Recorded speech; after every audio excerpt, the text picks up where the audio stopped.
series on the Nico Penguin YouTube channel for productive gamers by a gamer with your host Nico Penguin, and today we are joined by Dreadloc Blerd. Dreadloc Blerd, thank you so much for joining us today.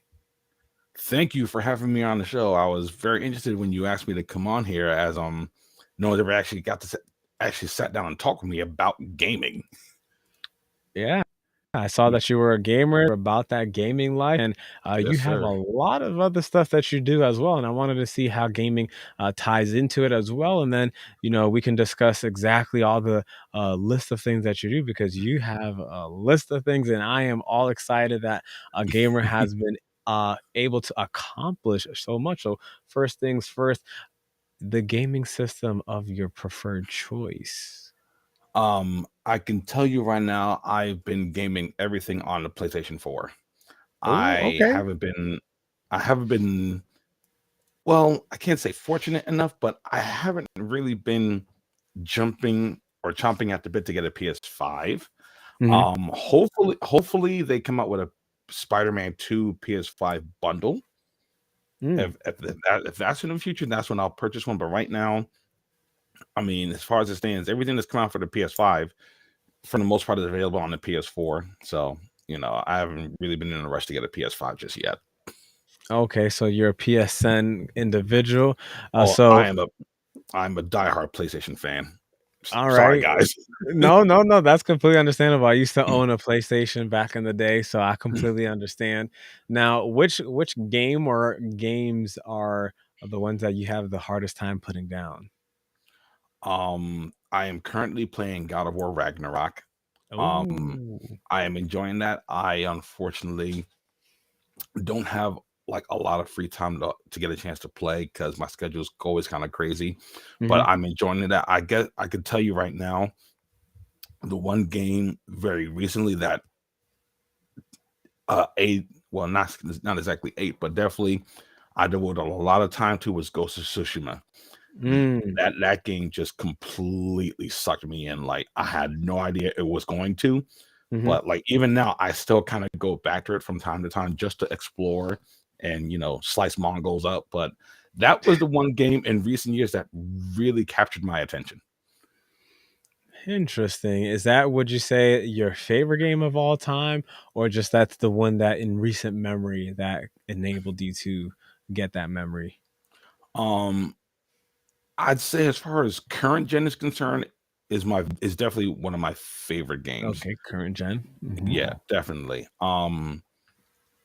Many people who know me personally know that I'm also a big Sonic head. Mhm. Sonic 2, to be exact, was the first game I ever beat by myself. Oh, wow. So me and Sonic have had like a long standing relationship for since my childhood. So ironically, I don't have Sonic Frontiers, so I may jump into that. I'm not sure just yet, but like the classic 16-bit Sega Genesis Sonic games, those are my bread and butter. Those were my bread and butter back in the day. Yeah, because I was gonna say, isn't Sonic like a Nintendo? Um, I know Nintendo kind of kept it alive because Sega, of course, Mhm, mhm. doesn't have any next gen consoles out right now. But it's been shared on different platforms. You can play Sonic Frontiers on PlayStation 4, 5, I think Xbox. I'm not quite sure, but you know, like, aside from that, it's funny because I also have Sonic Origins, and I kind of Mhm. started playing that, and that you would figure I'd be on that like hard body, but I started playing it and I haven't jumped back into it yet. So once I get that nostalgia bug back again, I'll probably jump back into it. No, that's understandable. And now, since you do things outside of the gaming world, I did want to give you the opportunity to plug in all the things that you do, kind of like a small little just break. Like, let individuals that are hearing this or will be hearing this know, where can they support you? What do you do? So that way they can, assist you in getting your career to the next level. Well, aside from gaming, which is up on YouTube, I also have everything else on my YouTube channel. I do reviews, you know, just live video discussions. That'll also translate into or gets converted over into my podcast, the Dreadloc Blerd Talk podcast, which is where I talk about a whole bunch of a wider range of things. I talk about TV shows, movies, some social commentary, connecting certain things from the comic book world to like real life. And then, of course, that's as far as like, just content creation, that's pretty much where I'm at. You can follow me on YouTube, Facebook, Instagram, TikTok. I try to do TikToks, but I don't really have the time. Kind of, sort of. That's still a genre that I'm still kind of new to. It's not as simplistic as like YouTube or Facebook watch and stuff. So, Mhm. but as long as you type in the name Dreadlock Blerd, you can almost find me anywhere. Kind of. Okay, no, that's understandable. Now, in regards to the things that you've learned through gaming, are there any particular skills that you feel that gaming has taught you that you've been able to use outside in the real life or the things that you create on a daily basis? It's interesting because I've noticed that, especially from the PlayStation 2 and up, a lot of games are incorporating like three different aspects of gameplay. There, you got Mm. your action, you Mhm. got the traversal, and you got puzzle. So the puzzle aspect of games is something that's, I think, definitely been like a big factor in how I maneuver in everyday life, Mhm. because you're trying to figure out how you can traverse from like one area to the next, or get that treasure chest, or find that piece of material that goes to like towards equipment or Mhm. clothing, or a puzzle that's just going to help you move on to the next stage, because it requires for you to solve that puzzle in order to get there. And just moving about in everyday life, you see how if you do this certain thing, or if you make this certain connection or make this certain maneuver, you can like really get to where you need to go. So it's a wonder. you know it's funny that even in 2022, Mhm. a lot of people still look at games as pointless, when it's already been proven with the rise of esports and You're and people literally making a live. I mean, people were making a living off of video games before that, by creating and designing and programming games.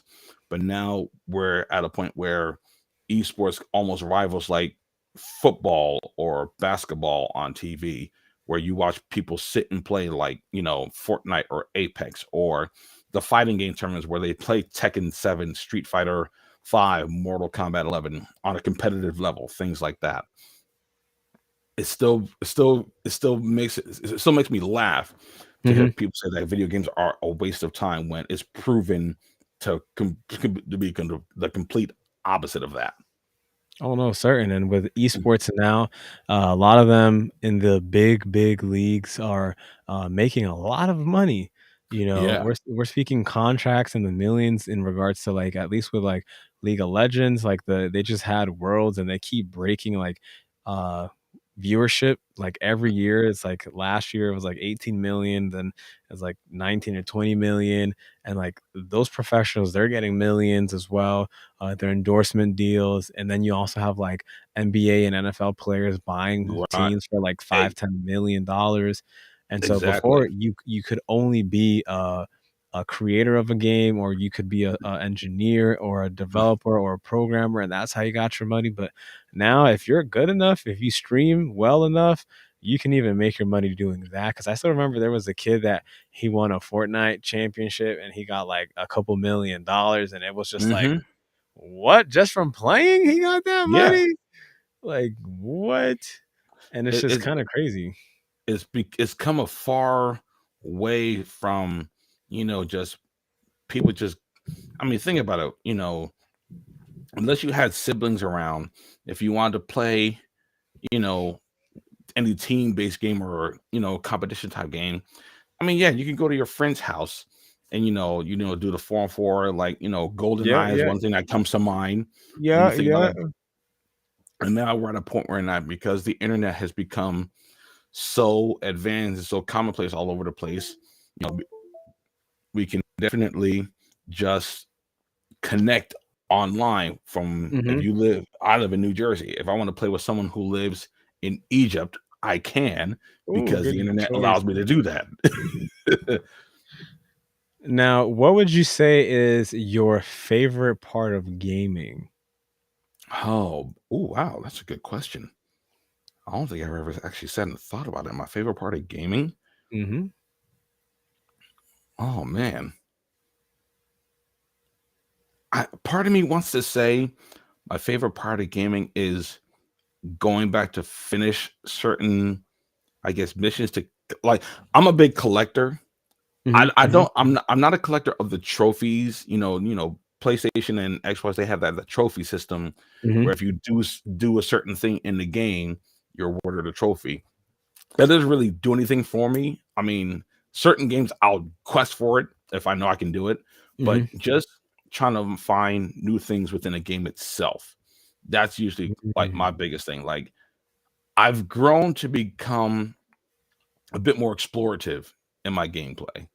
Like mm, certain games is one thing, like, Tekken or Street mhm, Fighter, fighting games, you get stuff based on how many times you play or finish the game, finish the campaign.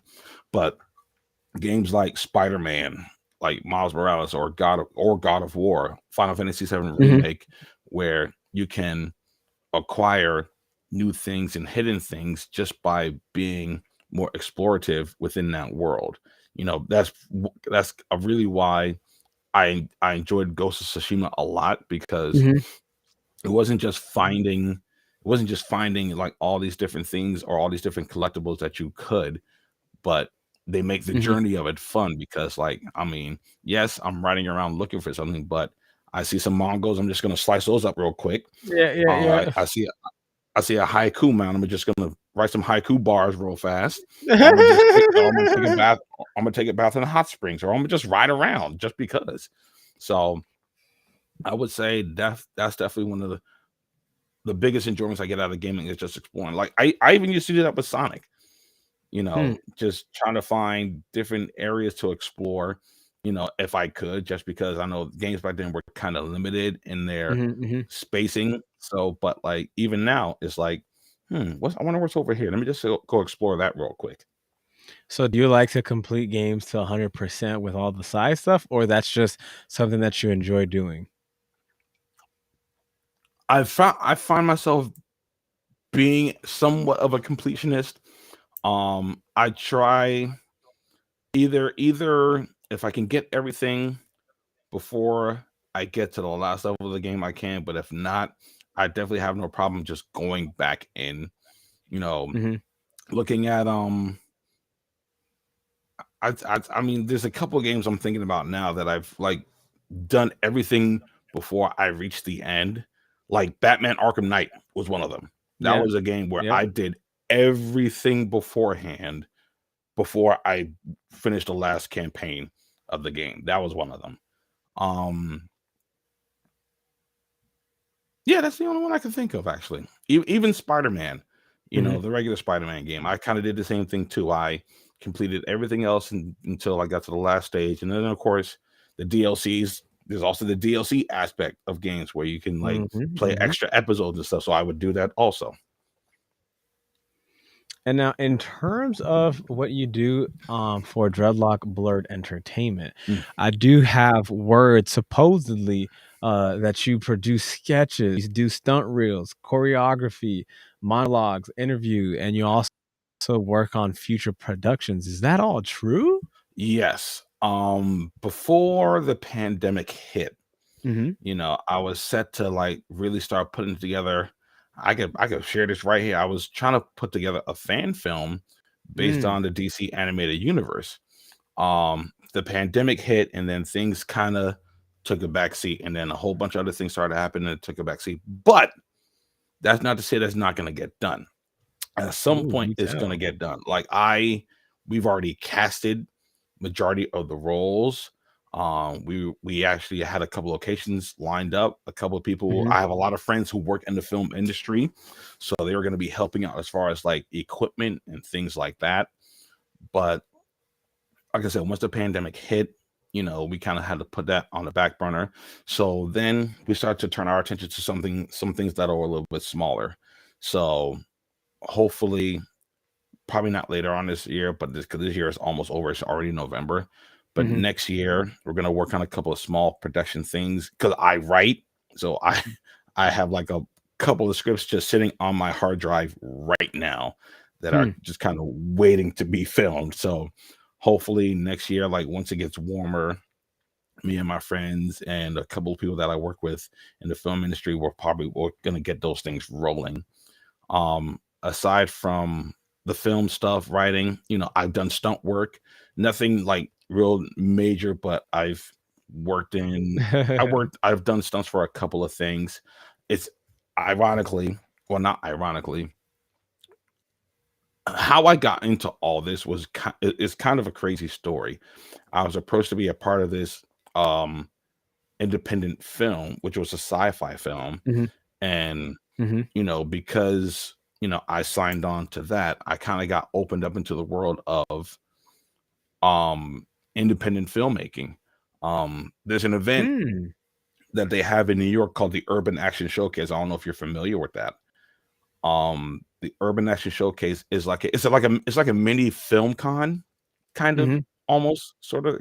I guess that's the best way to put it, where they highlight people who create content based around sci-fi, martial arts, fantasy, things like that. They usually have it in New York, like time, or yeah, right in New York.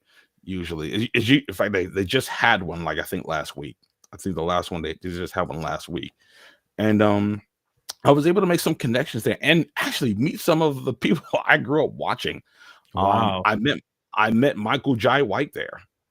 Like, Oh, wow. if anyone who's Michael Jai White is, he's like one of the prominent figures in, you know, streaming service movies and stuff. He does like a lot of the action martial arts movies on, like, you see on Netflix. Yeah, yeah. Um, I've met Wow. uh I've met a couple people. Time Mock from The Last Dragon, he's usually there all the time. I've met people from WMSE Masters that were there. It's a really dope event. I haven't been there since, I want to say, 2018. That's the last time Mhm. I went. But it's a really cool event to go to, and I appreciate an event like that existing because, you know, there aren't too many, as far as I know, there aren't too many outlets for filmmakers or content creators who specifically specialize in fantasy, sci-fi, martial arts, content. And we see them all the time on YouTube, all over the place. I've seen more than a handful of Star Wars fan films, you Mhm. know, Power Rangers fan films. And before I continue, rest in peace to Jason David Frank. If I mean that news just like blew me away earlier today. I think a friend of mine was trying to call me yesterday about it, but shout out to the original Green Ranger. You know, Yep. it's wild stuff. But how many fan films have we seen on YouTube? And then it's Mhm. like, you know what? This could rival the content that is based off of, Right, right. so, but that's just one aspect. Then of course there's my podcast. My Mhm. podcast is literally like an offshoot of my YouTube channel. So half the time, so more often than not, a lot of stuff that I post up on YouTube, you can find the audio of it on Spotify. That's where a lot of my stuff goes to. It goes to Spotify. It goes to a whole different range of podcast streaming services, but Spotify is where you can mainly listen to me. Um, Trying to think of what else there. You can almost say that I have my hands in a lot of different pots, but I don't really. Honestly, the podcasting started when a pandemic hit. Mm. Because I was trying to find a way to really expand my content network, and I think around that Mm. time a lot of people were getting into podcasts. I think that's when I Mhm. think that's when the big podcast boom like really hit. So, Yeah. I jumped in, and if people have seen or have heard my podcast, then I do a wide range of things, reviews, general discussions, and even interviews. Interviews is something I started like maybe like a year ago. Just wanted to interview different people who do different things, fellow podcasters, filmmakers, writers and things like that. And I've met some pretty interesting people through that. And I'd say That's the one thing about the podcast that I probably enjoy the most is Mm. just talking and sitting with people. Man, so it sounds like you do have a lot of things that you be doing. But, it sounds like, your number one love I mean, what I understood, your number one love is film and creating film or anything film related from writing Yeah, to, sketching it out, even if you have to put it in, a little drawer hidden away or a hidden yeah. file. It sounds like it's something that is not gonna go away anytime soon, whether you have to be the stunt man yourself or you have to grab Mhm. somebody else to, be the Yeah. face of the film. What brought you to the world of filmmaking? What was that calling like? I was always a fan of film, but I didn't become a real cinephile until The Matrix came out. Like the very first Ooh. Matrix back in 1999. That was the first movie I saw more than once in a movie theater. Before that, I'd go to the movie theater, see a movie, and that was it. Wait for it to come out on Yep. VHS, telling my age right now, either VHS or DVD. But The Matrix Blockbuster was the first. rental. Exactly. Exactly. Like people sleep, but Blockbuster was the hit back then. Yeah, yeah, yeah. Oh, uh-huh, go on, go on. But like I said, The Matrix was the first movie I went to the movie theaters more than once to go see. That's how much I love that movie. And after Hmm, that, I just started really, really looking at movies in a different perspective. It's to the point where that's when I started actually collecting movies. You know, I have a shelf mm, right next to me right now that's full of like DVDs and Blu-rays of stuff. Like now, it's a different story because now we live in a time where the streaming services are a big thing. So once a movie drops, you wait like a month. It'll show up on Disney Plus or HBO Max or Netflix or Hulu or Amazon Prime. And if you want to watch the special mhm, features, which is one of the main reasons why I bought DVDs, is because I like looking at the special features. I like seeing how certain things or certain scenes were created. Now you can watch that mm. on YouTube. No problem. The special features often go up like maybe a week or two after the movie comes out, Right, right, or right. a week or two before the Blu-ray comes out. So once once I once I really got into my love of film, and I'll tell you this right now, and a lot of people who know me personally know that as a kid I didn't like to read a lot. I wasn't a big reader, especially school stuff. But Mhm, that kind of started to change around maybe towards the end of middle school and into high school.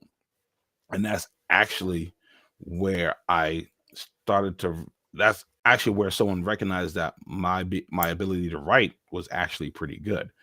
mm, So, um, I would say my 7th grade teacher recognized it, and that stretched in the 8th. And then I got into high school, and then a couple of teachers said that your writing is actually pretty good. I didn't think about writing for film related stuff until like way after that. Originally, I went to college for graphic design. hmm. I thought I was gonna be an animator. That was my goal. I wanted to tell stories through computer animation. Right, right.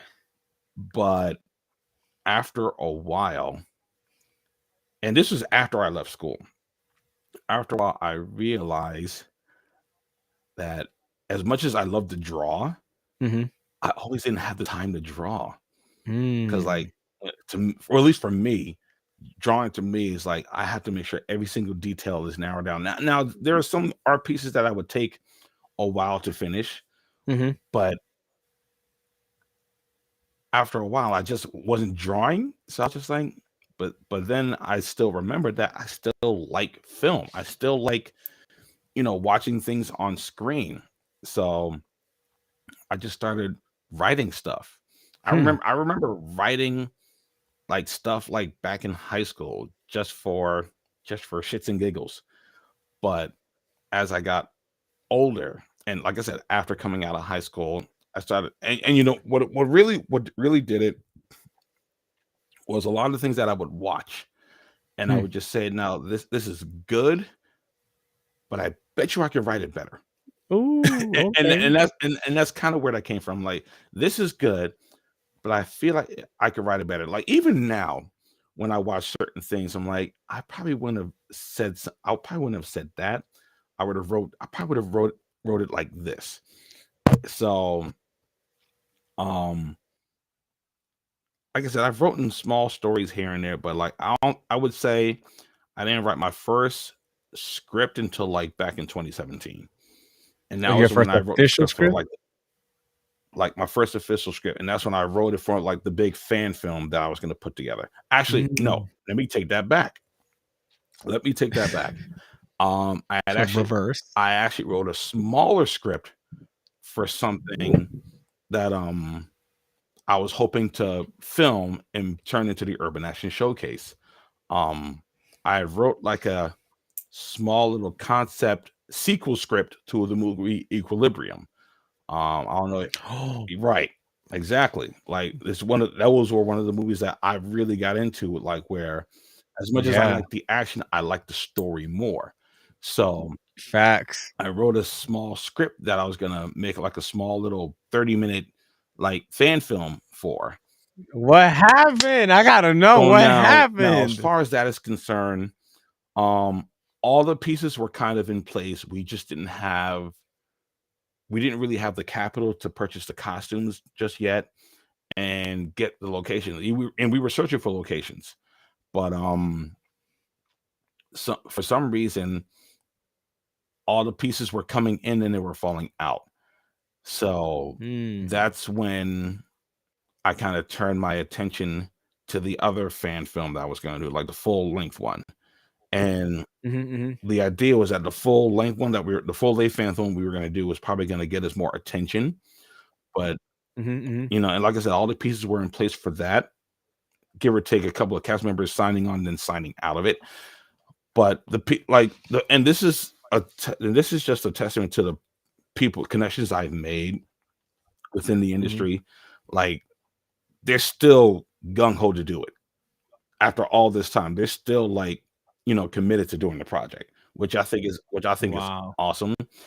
I did say that the bigger budget one, that's going to take some time for us to get off the ground, but hopefully next year, the Equilibrium fan film is going to be made. We're going to look to do that one.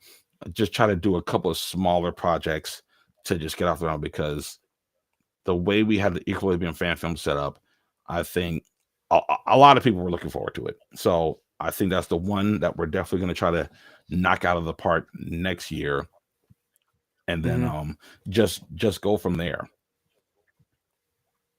Do you have a title for either of those, or those are still, a Now, work in the progress? Equilibrium family is pretty much called Equilibrium Balanced. That's what I called it. Now, Ooh, and okay. I might as well just share it right now. The other fan film, the bigger one was it's basically a crossover between the DC animated universe and Batman versus Superman. So I took an aspect from Batman versus Superman and I turned it into a bigger concept for like the Young Justice universe, and I turned it into a fan film. So Hmm. I can share it. It's not going to be a big deal. So Is it spoiling it, or you it's not so sure? much a spoiler, but it sets up the premise for the Okay, fan okay. films. Okay, okay, So go for it, go essentially, for it. the the whole Flash scene where he travels back and warns Bruce about, you know, Superman turning bad, you know, Yeah, yeah. I said to myself, and this was the most super far out there idea that I came up with. I said, what if the Flash went to go see Wally West first, as opposed no, not Ooh. Wally West, Bart Allen first, as opposed to going to see Bruce Mhm, Wayne? What if he traveled back to go to warn Bart Allen of Superman turning bad, and instead of visiting Bruce Wayne like it happens in the movie? So the whole mhm, concept was that the Young Justice team essentially traveled to the future to kind of stop evil Superman, kind of. But it takes a whole bunch of different interesting twists and turns and stuff. And I don't know, like my brain just exploded when I came up with that. And I just said, like, you know what, I'm just gonna start writing this. And It just so happened that the people that I shared it with really thought the concept was good, and they still do. So while I do have a lot of original stuff written, there was just Mhm. like little odds and ends stuff that I wrote that was just like took different takes on like previous existing properties. Like one of the things that I had planned was like a animated retelling of the Majin Buu saga. If you're familiar with. An animated version So, of it, like, or I had we were gonna get someone to, like, do, like nothing, like, super elaborate, but, like, an animated retelling of the Majin Buu saga because as much as I love the Majin Buu saga, I can admit that there's definitely a couple of things wrong with it. like which part? Um, 'Cause there's a I lot. mean, there's Which definitely part? a lot. I mean, The befriending of Hercules, or getting him a senzu bean, like, like which. that I mean, what they just what they did with certain characters, we get introduced to, like, new characters. We get introduced to Gotenks. He doesn't win. We get introduced to Ultimate Gohan. He doesn't win. I Mhm, mean, granted, I'm glad we got Vegito out of it. The Goku and Vegeta fusion. I'm glad we got that. But even they technically kind of lost, which is not a bad thing. I actually like the mhm, idea that out of all of Dragon Ball Z, the one villain that actually kind of won was Majin Buu. He blew up the Earth. mhm, He's the one that mhm, succeeded. But coming off the back of the Cell games and the Android saga, which is my favorite saga, by the way, mhm, I just mhm. felt like it got a little too goofy. And I know for a cartoon, especially an anime, that's kind of a little bit bizarre to say, but No, no, no, it's at the same normal. time, it's like, like I mean, early in the summer, I went back and watched the Android saga just because. But like this one was gonna be a little bit more serious. Gohan was gonna be at the forefront as the main character of it. You know, I wrote it out in parts and everything, but maybe that's something we'll probably go back to also. Man, it sounds like you have a huge amount of ideas that you have, and it just doesn't seem like there's enough hours in the day, enough budget to get it done. So I would love to know, how do you balance everything? How do you time manage all the different projects that you have, all the budgeting that it requires, as well as the writing, the reviewing, and the editing that goes through? How do you juggle it? Are you like a mastermind in regards to juggling, or how do you get anything done? It's interesting because when I first started all this, like even YouTube, when I first started this, Mhm. like I was at it every day. Like every day I was recording, editing, and publishing same day. Hmm. Oftentimes dropping like 2 or 3 videos a day. Mhm. After a while, you know, I figured like, no, I gotta kind of put myself on a set schedule. I kind of gotta rein this thing in so I don't burn myself out. Right, right. So what I ended up doing was oftentimes I would like record a bunch of videos and just edit them and just drop them like each day. And Hmm. then like after a while, it also depends on the content that you're posting up. Movie reviews are movie reviews. Right. You do a movie review when a movie drops. Like I've never I've never been able to, like, some of these other YouTube channels, go to like a early screening of a movie where I can drop my review before the movie comes out. You know, I'll drop a movie like I'll drop a movie review video over the weekend because that's usually when I get to see it. Right, Uh, right. usually, I'm like everybody else. I get to see it like when everybody else gets to see it. Mhm. Um, as far as like writing, I find any time to write. Honestly, whether I just Hmm. write it, whether I write it on my phone and then I just transfer it over to like my computer, or I just sit and just bang out a couple of pages, you know, before I get tired. You know, I've even been able to write for other people, which has actually been an interesting little adventure just writing people because, Interesting. you know, when it comes to writing, you know, it's really a thing where you gotta know what you're looking for. and Mm. you gotta know who you're looking for. You gotta know what you're looking for and who you're looking for. You gotta know what you're looking for in your story, and you gotta Mhm. know who you're looking for that could put that idea on paper. You know, like I wrote a script for a client like last summer. Mhm. Um, he explained he kind of explained the idea or the semblance of the idea that he had.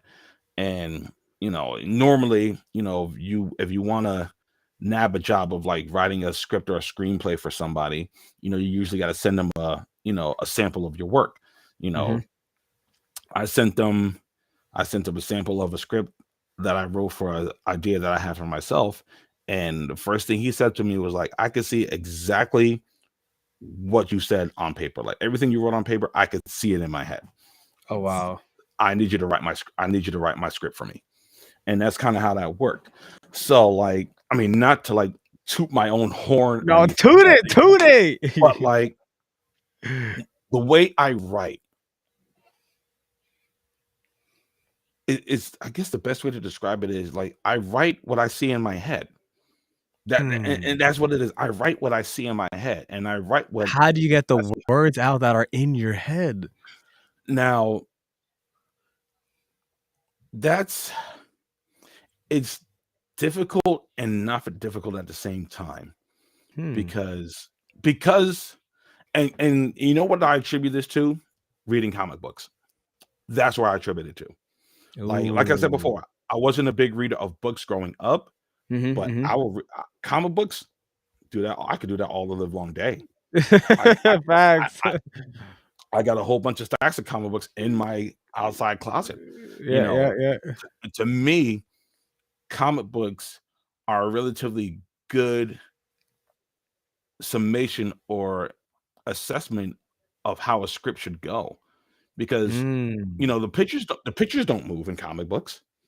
Right, right. You get certain panels, you know uh panels of a character doing this and this and this. You get a big action panel, you get the splash page, all that stuff. You get all that. But, unlike a book where a book just kind of, I mean, they give you the dialogue if there's characters involved, they give you dialogue, but they lay out a description of everything. My goal was to find a happy medium in between that. Mm. How can I, for the people behind the scenes, for the people who are going to make the movie, how can I get them to understand that this is what I'm looking for? And then at the same time, how can I get it to a point where it's like it's not dragged out, where I'm not writing a book, you know. And that it was a good thing for me too, because I really learned the art of screenplay writing. Because Hmm. like I said, I've met a lot of people in relatively in this industry, and I've seen some of this like you can just figure it out based on how you hear things go in the movie. Mhm. Not even just by what you see, like how the dialogue is written in the movie. And it's like you gotta ask yourself, like, does this conversation flow? Or does this seem jilted or forced? So that's one of the main things that I always want to get across to the people who either read my script Mhm. or hear the concept. Like, does everything flow? Now, I of course had to learn a few lessons because oftentimes I can get a little bit too dialogue-y. Mhm. So I Mhm. had to dial some of the dialogue back. I've gone back and edited scripts numerous times because it's like, okay, this is a bit too long. I could take some lines out. But you know, I've always I've always been a champion of making sure people can visually see what you're trying to say. Do you You think that that is the greatest compliment that you can get as a screenplay writer, is when somebody can visualize your written words in their head and understand what you were portraying? Yes.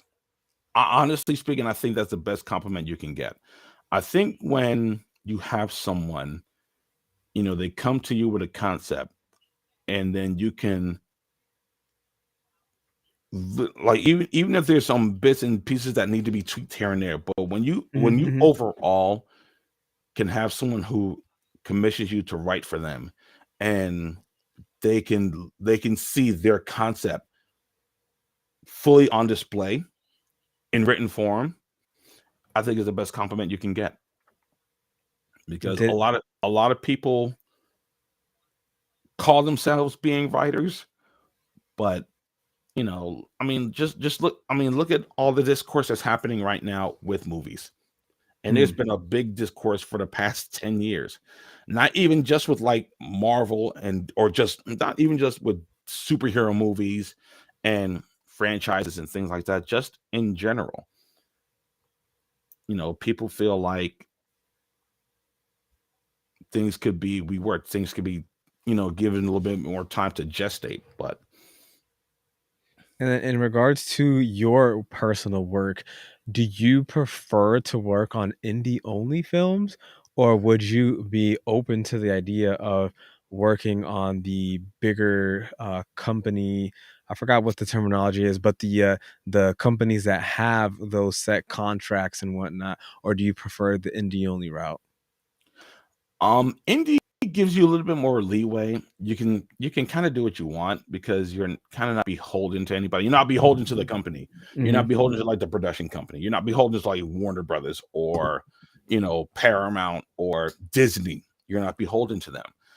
But I think anyone's ultimate goal is to get with one of these big budget companies, Yeah, yeah. and see if they can like take what you read and put it into, you know, live action or animation or whatever.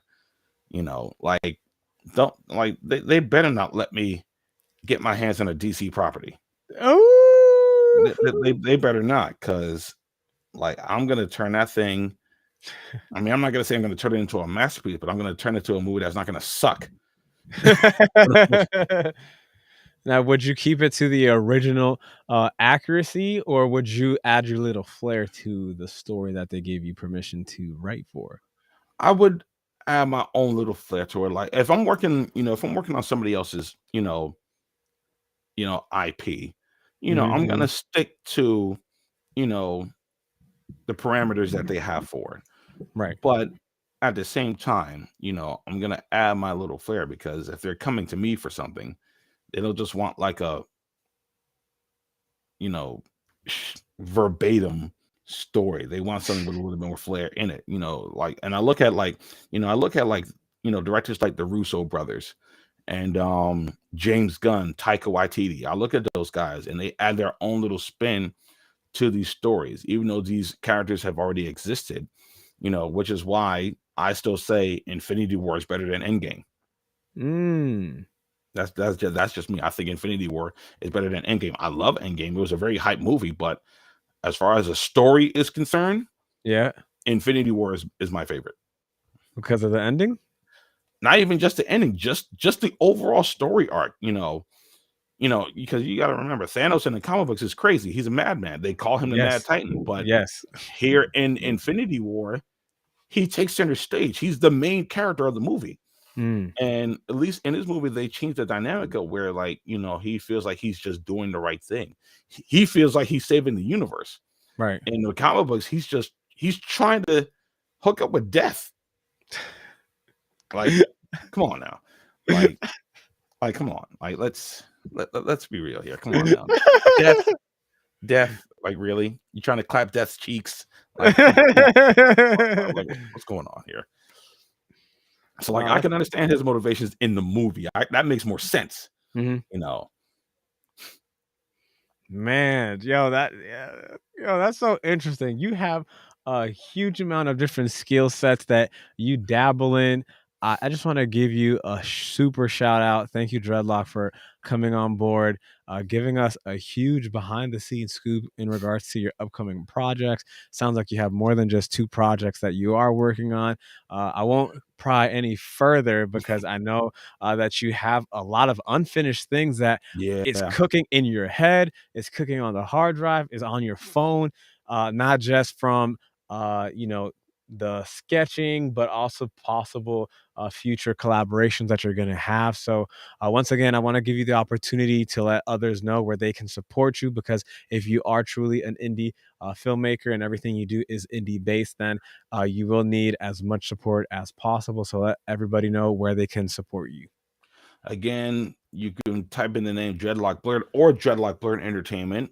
You can find me definitely on YouTube. It's the channel's the same name. I'm on Facebook. I got 2 Facebook pages. I got my Dreadloc Blerd Entertainment, and as you can see, I got wrong side Dreadloc Blerd Games. I haven't really been gaming on live stream lately, but I'm probably gonna start doing that again with God of War. Um, you can find me on Instagram. Both you can type in Dreadloc Blerd Entertainment. You can find me there. The Dreadloc Blerd Talk podcast. You can find me on Spotify. That's probably the most prominent place you can find me. I'm on Twitter for how long? Who knows? I don't know how long I'm going to be on Twitter, because honestly, I barely use it. Yeah, yeah. Um, like I said, Twitter, Instagram. I'm on Twitch, Dreadloc Blerd. I'm on Twitch. You can find me there. TikTok. I try to, like actually, I got a series going on right now on TikTok where I kind of pitch Zack Snyder's Dragon Ball for Netflix. That's kind of I'm doing a little series of that right now on TikTok. But yeah, all you just do is type in the name Dreadloc Blerd. You can literally find me almost anywhere. Now, I have this super important question that I need to ask you. If somebody wanted to do a collaboration with you, what is your preferred method of contact? If you wanted to collab with me, you can message me through you can message me through Instagram, or if you want to get a little bit more detailed, you can email me. I have a business email at kenalexgray@outlook.com. You can email me for anything, whether you want to collab on a video or anything. I'm open to collaborations, honestly speaking. So I'm not out of reach, really. I'm really not out of reach. All right. And so when you do that Equilibrium 2, feel free to come back, cuz I love Oh, absolutely. Equilibrium. I love the story, and you already hooked me with just saying that you're going to do an Equilibrium 2. So when you have that going, definitely come through, promote that film.